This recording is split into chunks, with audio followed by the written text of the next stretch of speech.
사도신경으로 우리 신앙을 하나님께 고백하겠습니다.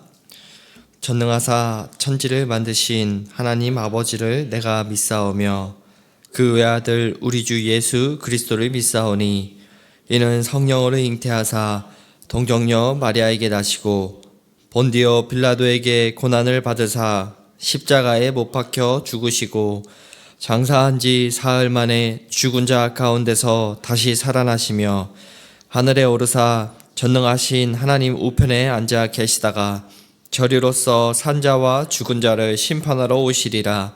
성령을 믿사오며 거룩한 공예와 성도가 서로 교통하는 것과 죄를 사하여 주시는 것과 몸이 다시 사는 것과 영원히 사는 것을 믿사옵나이다. 아멘. 다 함께 찬송가 8장 거룩 전능하신 주님 함께 찬송하도록 하겠습니다.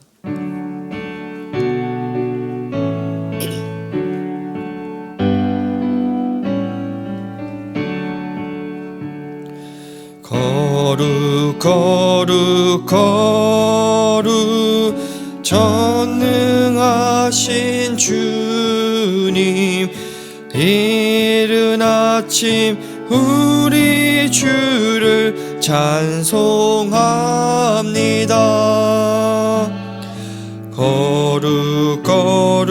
거룩 자비하신 주님, 성삼위일체 우리 주로다. 거룩 주의 보좌 앞에 모든 성도 면류관을 벗어드리네.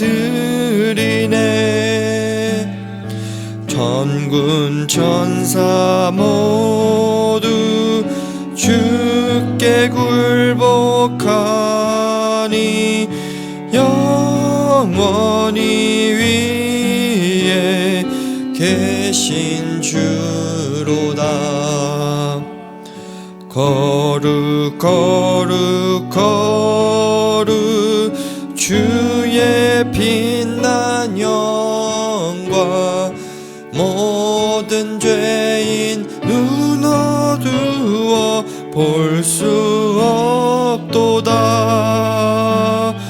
거룩하신 이가 주님밖에 없네. 온전히 전능하신 주로다. 거룩 전능하신 주님, 천지 만물 모두 주를 찬송합니다. 거룩 전능하신 주님, 성삼위일체 우리 주로다. 아멘. 오늘 함께 볼 하나님의 말씀은 요한계시록 18장 1절부터 8절 말씀입니다. 요한계시록 18장 1절부터 8절, 신약성경 416페이지에 있습니다. 다 찾으신 줄 알고 한 절씩 교독으로 읽고 8절 같이 읽도록 하겠습니다. 이 일 후에 다른 천사가 하늘에서 내려오는 것을 보니 큰 권세를 가졌는데 그의 영광으로 땅이 환하여지더라. 힘찬 음성으로 외쳐 이르되 무너졌도다 큰 성 바벨론이여, 귀신의 처소와 각종 더러운 영이 모이는 곳과 각종 더럽고 가증한 새들이 모이는 곳이 되었도다. 그 음행의 진노의 포도주로 말미암아 만국이 무너졌으며 또 땅의 왕들이 그와 더불어 음행하였으며 땅의 상인들도 그 사치의 세력으로 치부하였도다 하더라. 또 내가 들으니 하늘로부터 다른 음성이 나와서 이르되 내 백성아 거기서 나와 그의 죄에 참여하지 말고 그가 받을 재앙들을 받지 말라. 그의 죄는 하늘에 사무쳤으며 하나님은 그의 불의한 일을 기억하신지라. 그가 준 대로 그에게 주고 그의 행위대로 갑절을 갚아주고 그가 섞은 잔에도 갑절이나 섞어 그에게 주라. 그가 얼마나 자기를 영화롭게 하였으며 사치하였든지 그만큼 고통과 애통함으로 갚아주라. 그가 마음에 말하기를 나는 여왕으로 앉은 자요 과부가 아니라 결탄코 애통함을 당하지 아니하리라 하니 그러므로 하루 동안 계장을 이르니 곧 사망과 애통함과 흉년이라. 그가 또한 불에 살라지니 그를 심판하는 주 하나님은 강하신 자이심이라. 아멘. 우리가 살아가는 세상은 점점 빠르게 변화하고 더 많은 것들을 요구하고 당장에 눈앞에 있는 것들을 추구하게 만들고 있습니다. 사람들은 돈을 더 얻기 위해, 더 높은 권력을 얻기 위해, 더 높은 그러한 더 안정된 그 삶을 살기 위해 숨가쁘게 경쟁을 합니다. 그러나 성경은 우리들의 삶이 결국 두 가지로 나뉜다라고 이야기합니다. 육체를 위해 심는 삶과 성령을 위해 심는 삶, 즉 썩어질 것을 거두는 삶과 영원한 생명을 거두는 그 삶으로 나뉘게 됩니다. 그런데 인간은 당장의 그 이익에 묶이면은 육적인 것을 쫓으며 살아가기 마련입니다. 심은 대로 거두는 것이 하나님의 그러한 절대 원리인데도 불구하고 사람들은 악을 씹으면서 좋은 그러한 결과를 기대하는 그러한 모순을 보게 됩니다. 이것이 오늘 본문 바벨론이 걸어간 길이었습니다. 요한계시록 18장은 악으로 세워진 세상의 그러한 체계가 어떻게 무너지는지, 그리고 그 속에서 하나님의 백성은 어떻게 살아가야 하는지를 분명하게 보여줍니다. 특별히 오늘 저희가 읽은 본문을 세 가지 구조로 나누어 보면 1절부터 3절까지는 그 바벨론의 정체는 무엇이며 왜 이들이 멸망을 선고받고 있는지, 그리고 4절에서 5절은 그 멸망 앞에서 하나님은 백성들에게 어떤 그러한 말씀을 하시는지, 6절부터 8절은 하나님은 어떤 방식으로 이 세상을 심판하시는지로 나눠볼 수가 있습니다. 그래서 오늘 본문을 통해 우리는 세상의 그러한 본질을 분별하고 성도로서의 그 위치를 확인하며 특별히 마지막까지 그 거룩을 지키는 삶이 얼마나 중요한지를 함께 살펴보길 바랍니다.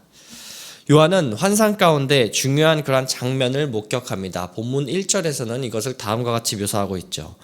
이 일 후에 다른 천사가 하늘에서 내려오는 것을 보니 큰 권세를 가졌는데 그의 영광으로 땅이 환하여지더라. 천사가 영광을 가졌다라는 그 표현은 매우 이례적인 그러한 표현입니다. 이는 하나님께서 천사에게 특별한 그 사명을 위임하셨다라는 것을 의미하며 지금 선포될 그 내용이 하나님 자신의 그런 권위 아래에 있다라는 그 사실을 지금 보여주는 것입니다. 천사는 큰 음성으로 외칩니다. 2절에 보니까 무너졌도다 무너졌도다 큰 성 바벨론이요 라고 하는 이 표현을 저희가 한번 시제를 살펴보면은 부정과거 시제로 쓰였다라는 것을 보게 됩니다. 이는 미래에 일어날 일을 이미 일어난 것처럼 확정적으로 선언하는 성경의 그러한 방식입니다. 하나님께서 결정하신 그 일은, 선포하시는 일의 말씀은 이미 완료된 것이나 다름이 없다라는 것을 지금 알려주는 것이지요. 그렇다면 이렇게 강력했던 그 바벨론이 어떠한 그 이유로 무너지게 되었던 것일까요? 이에 대해서 3절이 그 이유에 대해서 설명하고 있습니다. 그 음행의 진노의 포도주로 말미암아 만국이 무너졌으며 또 땅의 왕들이 그와 더불어 음행하였으며 땅의 상인들도 그 사치의 세력으로 치부하였도다 하더라. 바벨론이 무너진 이유 중에 하나는 그들의 음행을 지적합니다. 여기서 음행은 단순한 그런 성적 타락만을 말하는 것이 아닌 그것을 넘어선 영적인 그 음행, 즉 하나님보다 다른 것을 더 의지했던 그들의 우상적인 그런 체계를 말합니다. 바벨론으로 비유가 된 그 로마는 온 나라를 유혹하며 하나님 대신에 그 돈을, 하나님 대신에 그 권력을, 그리고 쾌락과 성공을 섬기게 만들었습니다. 또 하나의 그 이유는 국가의 그 지도자들까지 그런 바벨론의 가치관과 탐욕에 취해서 권력을 남용했기 때문입니다. 강력한 그 힘을 정의와 그 공의로 그 백성들을 위해서 사용하지 않고 자신들의 욕망을 위해 사용했던 것이 이들의 문제 중에 하나였습니다. 당시의 로마는 인구의 3분의 1이 노예였습니다. 그리고 식민지를 착취하며 사치스러운 문화를 유지했던 것이 당시 로마의 특징 중에 하나였습니다. 특별히 상인들은 이 착취 구조와 결탁하여 부를 얻었는데요. 이처럼 바벨론의 그러한 죄는 개개인의 그 타락이 아닌 사회, 정치, 경제 전반에 스며든 구조적인 그러한 악을 말합니다.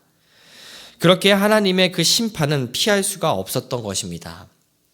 어떤 제국이든 아무리 강력해 보이고 그 안에서 사람들의 그런 부요함과 화려함을 누린다 해도 그 기초가 불의와 죄악이라면은 그것은 언젠가는 반드시 무너지게 되어 있습니다. 그러나 하나님께서는 단지 그런 세상만의 멸망만을 선포하려고 오늘 본문의 그 말씀을 말씀하신 것이 아닙니다. 바벨론의 실체가 드러난 이유는 그 안에서 살아가는 그 하나님의 백성이 어떠한 그 자세를 취하며 살아가야 하는지를 하나님은 깨닫게 하기 위함입니다. 그래서 요한은 다음 절에서 이제 바벨론을 바라보는 바벨론 가운데 살아가는 그 성도의 태도가 어떻게 살아가야 하는지에 대해서 알려줍니다. 본문 4절에서 다음과 같이 말하고 있죠. 또 내가 들으니 하늘로부터 다른 음성이 나서 이르되 내 백성아 거기서 나와 그의 죄에 참여하지 말고 그가 받을 재앙들을 받지 말라. 하나님께서는 백성들에게 사회에 있는 그 죄악에 참여하지 말고 나오라고 지금 촉구하고 계십니다. 이 말씀을 단호하고 분명하며 동시에 그 안에 있는 그 하나님의 깊은 그 사랑이 담겨져 있음을 보게 됩니다. 그런데 여기서 중요한 점은 이 명령은 단순한 어떤 물리적인 그 이동만을 뜻하지 않는다라는 것입니다. 당시 성도들은 로마 안에 있는 성도들은 로마 제국 안에 살아야 했고 그 자리를 떠날 수가 없었습니다. 그러므로 나와라 라는 이 명령은 영적 그리고 도덕적, 가치적 그런 분리를 의미합니다. 4절에 그의 죄에 참여하지 말라라는 것은 우리가 단순한 행동이 아닌 그 참여를 의미하는데요. 마음으로 동의하는 것도 참여고 그 가치관을 쫓아 점점 그 생각에 동의하면서 살아가는 것도 참여입니다. 세상의 가치관에 동조되지 않고 그 살아가라는 것을 분별하고 살아가라는 것을 지금 이야기하고 있는 것입니다. 그 이유는 하나님은 자신의 그 백성들이 죄악 가운데 살아가 심판받는 것을 원하지 않기 때문이죠. 하나님은 심판을 경고하지만 그 목적은 멸망이 아닌 구원입니다. 죄의 자리에서 벗어나지 않으면 그 결과를 함께 맞게 되지만 하나님은 자기 백성이 그 길로 가지 않기를 원하시는 것입니다. 이어서 5절은 이렇게 말하고 있죠. 그의 죄는 하늘에 사무쳤으며 하나님은 그의 불의한 일을 기억하신지라. 사무쳤다라는 것은 쌓여서 닿았다라는 것을 의미합니다. 이는 하나님께서 오래 참으셨지만 죄가 가득 차서 더는 유예할 수 없는 그 상태에 이르렀음을 알려주고 있습니다. 불의한 일을 기억하신다라는 그 표현은 보통 구약에서 심판을 가리킬 때 사용되었습니다.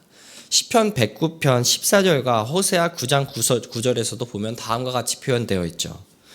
여호와는 그의 조상들의 죄악을 기억하시며 그의 어머니의 죄를 지워버리지 마시고 9장 9절에 보면 또 이렇게 나와 있죠. 그들은 기브아의 시대와 같이 심히 부패한지라 여호와께서 그 악을 기억하시고 그 죄를 멸하시리라. 정의와 공의이신 그 하나님은 결코 그러한 불의를 잊지 않으십니다. 그러나 하나님께서는 심판을 말씀하시며 내 백성아 나오라 라는 그 회개를 촉구하십니다. 이는 경고이면서 하나님을 믿는 신자들에게는 또 하나의 기회이자 은혜입니다. 하나님은 심판을 즐겨하는 분이 아니시고 참고 인내하며 이 땅에 있는 그 당신의 그 자녀들을 심판이 아닌 어떻게든 구원하기를 바라시는 하나님 아버지이십니다. 그럼 이제 우리는 자연스럽게 다음 질문을 하게 됩니다. 그렇다면은 그 죄악 가운데 떠나지 않는 이 바벨론은 어떠한 그 심판 가운데 놓이게 되는가? 요한은 계속해서 바벨론에 대한 그 하나님의 공의로운 심판을 방식을 밝히며 우리의 그 신앙이 왜 끝까지 흔들리지 않아야 하는지를 6절에서 이후에 그 설명하고 있습니다. 6절에서 7절에 보면 다음과 같이 말씀하고 있죠. 그가 준 그대로 그에게 주고 그의 행위대로 갑절을 갚아주고 그가 섞은 잔에도 갑절이나 섞어 그에게 주라. 그가 얼마나 자기를 영화롭게 하였으며 사치하였던지 그만큼 고통과 애통함으로 갚아주라. 그가 마음에 말하기를 나는 여황으로 앉은 자요 과부가 아니라 결단코 애통함을 당하지 아니하리라 하니. 여기선 세 가지 그런 중요한 사실을 저희가 발견할 수 있는데요. 첫 번째로는 등과 보복의 원리를 사용했다라는 것을 보게 됩니다. 이는 출애굽기 21장에 나온 원리입니다. 악을 행한 만큼 그 악인이 그 대가를 돌려받는다는 그 하나님의 공의입니다. 두 번째로는 갑절의 그 보복입니다. 출애굽기 22장을 보면은 도둑질한 자에게 갑절의 그 배상을 명령하는 것을 출애굽기 22장에서는 읽어보면 살펴볼 수 있는데요. 바벨론은 경제적인 그 착취와 구조적 그 폭력의 주체였기 때문에 그 심판은 더 온전하고 철저하다라는 것을 지금 선포하고 있는 것입니다. 마지막으로는 교만에 대한 그 심판입니다. 7절에 보면 바벨론이 스스로를 여왕이라고 이렇게 표현하며 약자들의 그 애통함을 당하지 않는다라고 스스로가 이야기하고 있습니다. 이 표현은 이사야 47장 7절에서 8절의 그 표현을 반영한 것이기도 합니다. 스스로 안전하다라고 그 착각하는 그 교만은 결국에는 그 하나님의 심판 앞에서 가장 먼저 무너지는 죄이라는 것을 보게 됩니다. 이에 대해서 하나님은 8절에서 다음과 같이 말씀하시죠. 그러므로 하루 동안에 그 재앙들이 이르리니 곧 사망과 애통함과 흉년이라. 그가 또한 불에 살라지리니 그를 심판하시는 주 하나님은 강하신 자이심이라. 하루 동안은 굉장히 짧은 그 시간을 상징하면서 그 안에서 돌이킬 수 없을 만큼 굉장히 하나님의 심판은 빠르고 단호하게 다가온다라는 것을 알려줍니다. 아무리 강한 그 제국이라 할지라도 하나님 앞에서 한순간이라는 것을 봅니다. 이 심판은 단순한 그 파괴가 아닌 하나님의 그 거룩과 정의를 세우는 행위입니다. 그리고 이 심판의 집행자는 어린 양이신 예수 그리스도이십니다. 그분께서 세상의 악을 끝내시고 하나님의 백성을 영광으로 이끄십니다. 말씀을 맺겠습니다. 사랑하는 성도 여러분, 오늘 본문은 하나님의 백성이 세상의 유혹 속에서 어떤 태도를 갖고 살아가야 하는지에 대해서 분명하게 선명하게 알려주고 있습니다. 우리는 삶 속에서 스며들려는 그 바벨론의 유혹을 분별해야 할 필요가 있습니다. 세상은 성공과 특별히 소비와 그리고 성취와 그러한 인정 욕구로 우리를 오늘날 흔들며 하나님 없이도 살아갈 수 있다라는 그 착각을 조금씩 우리 마음 가운데 불러일으키게 합니다. 그렇게 내가 현재 영적 그 바벨론에 있다면 우리는 그 안에서 속히 나와야 합니다. 신앙을 타협하게 만드는 어떠한 그런 관계, 어떠한 그러한 환경, 습관에서 우리는 속히 빠져나와야 합니다. 이것은 어떤 물리적인 이동이 아닌 그 방향의 전환, 그 삶 속에서 살아가는 우리의 가치의 분리입니다. 이를 위해서 우리에게 필요한 것이 바로 거룩이죠. 말씀을 기준으로 삶을 우리는 재정비하고 공동체 속에서 우리의 믿음을 다시 한번 지키며 확인하며 예배와 기도를 통해서 우리의 영적인 그런 감각을 다시 한번 회복해야 합니다. 바벨론은 반드시 무너집니다. 그러나 거룩을 지키는 성도는 결코 무너지지 않습니다. 하나님의 백성은 어린 양의 그 나라에서 영원한 승리를 거두기 때문입니다. 그러므로 우리는 영원한 가치이신 그 하나님의 말씀만을 붙잡아야 합니다. 그것이 세상 속에서 흔들리지 말고 하나님의 부르심에 순종하며 거룩의 길을 끝까지 걸어가는 우리들의 모습입니다. 그래서 우리 모든 그 성도님들은 그 하나님의 부르심에 응답하며 살아가는 귀한 주의 자녀로 살아가는 우리 모두 되기를 주님의 이름으로 축복합니다. 오늘 말씀을 갖고 세 가지를 함께 기도하길 바랍니다. 먼저 첫 번째로는 매일 영적 그 감각을 깨어나게 하셔서 삶 속에서 은연하게 스며들려고 하는 그 바벨론의 유혹을 분별하게 해달라고 기도합시다. 두 번째로는 세상 속에서 거룩하신 그 하나님을 닮아가 세상 속에서 흔들리지 않고 우리를 부르신 그 자리에서 그 성도의 정체성을 우리가 끝까지 지키며 살아가게 해달라고 기도합시다. 마지막으로 이교구 직장 공허다락방 기도 제목입니다. 주로 인한 그 기쁨이 회복되게 하시고 우리의 일상에서 그 기쁨과 감사가 드러나게 하소서. 우리 이 세 가지 기도 제목을 갖고 함께 마음을 모아서 함께 합심하여 기도하겠습니다. 살아계신 하나님 아버지 감사합니다. 오늘도 저에게 날마다 그런 말씀을 통하여서 무엇이 생명의 길이고 무엇이 영원히 없어질 그러한 것인지를 말씀을 통해서 다시 한번 깨닫게 해주심에 감사합니다. 하나님 우리들의 삶은 심은 대로 거두는 것이 하나님께서 이 세상 속에서 살아가는 이 세상을 만드신 그런 체계를 이해하는 것을 다시 한번 보게 됩니다. 하나님, 그래서 이 시간 기도합니다. 심은 대로 거두는 그 삶 속에서 우리가 세상에 그런 썩어질 것, 없어질 것, 세상의 것을 심는 그런 육체를 쫓는 그런 삶이 아니라